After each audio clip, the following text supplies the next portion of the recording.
મહેસાણા શહેરના બિલાડીબાગથી માનવ આશ્રમ સુધીના વિસનગર રોડ પર નગરપાલિકા દ્વારા કરવામાં આવી રહેલી આઇકોનિક રોડની કામગીરીને લઈ સ્થાનિક રહીશો અને વેપારીઓમાં ભારે રોષ જોવા મળી રહ્યો છે।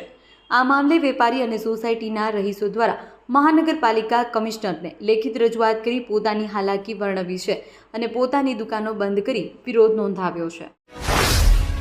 મહેસાણા જિલ્લામાં ખનીજ ચોરીના પ્રમાણમાં અનેક ગણો વધારો થવાના લીધે સરકારની તિજોરીની આવકને નુકસાન વર્તાઈ રહ્યું છે।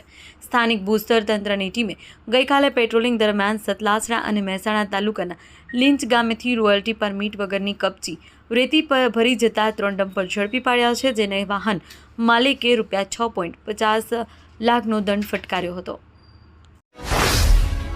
ઉત્તર ગુજરાતમાં વ્યાજખોરોનો આતંક સીમા વટાવી રહ્યો છે।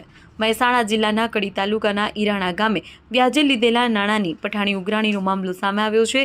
એક જમીન દલાલનું અપહરણ કરી તેને ફાર્મ હાઉસ પર ગોંધી રાખી અમાનવીય અત્યાચાર ગુજારવાની ઘટના સામે આવી છે। ભોગ બનનાર અમદાવાદના જમીન દલાલે 1 કરોડ સામે 3 કરોડ રૂપિયા ચૂકવ્યા હોવા છતાં વધુ 35 લાખની માંગણી કરી અમાનવીય સજા આપવામાં આવી હતી। ઊંઝા નાગરિક સહકારી બેંક અને માર્કેટયાર્ડ કોમર્શિયલ કોઓપરેટિવ બેંકની ચૂંટણી માટે ઉમેદવારી ફોર્મ ભરવાની પ્રક્રિયાનો પ્રારંભ થયો છે। પ્રથમ દિવસે કુલ 36 ઉમેદવારી ફોર્મ ભરાયા હતા, જેમાં ઊંઝા નાગરિક સહકારી બેંકના 17 અને માર્કેટયાર્ડના 19 ફોર્મનો સમાવેશ થાય છે। બંને બેંકો માટે 11 જાન્યુઆરી 2026ના રોજ સવારે 8 થી સાંજે 5 વાગ્યા સુધી મતદાન યોજાશે।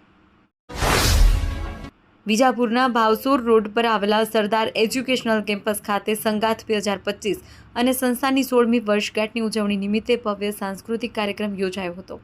કાર્યક્રમ દરમિયાન Sardar public school, Sardar BEd college અને સરદાર કિડ્સ સંસ્થાઓનો સંયુક્ત આયોજન હેઠળ યોજાયો હતો।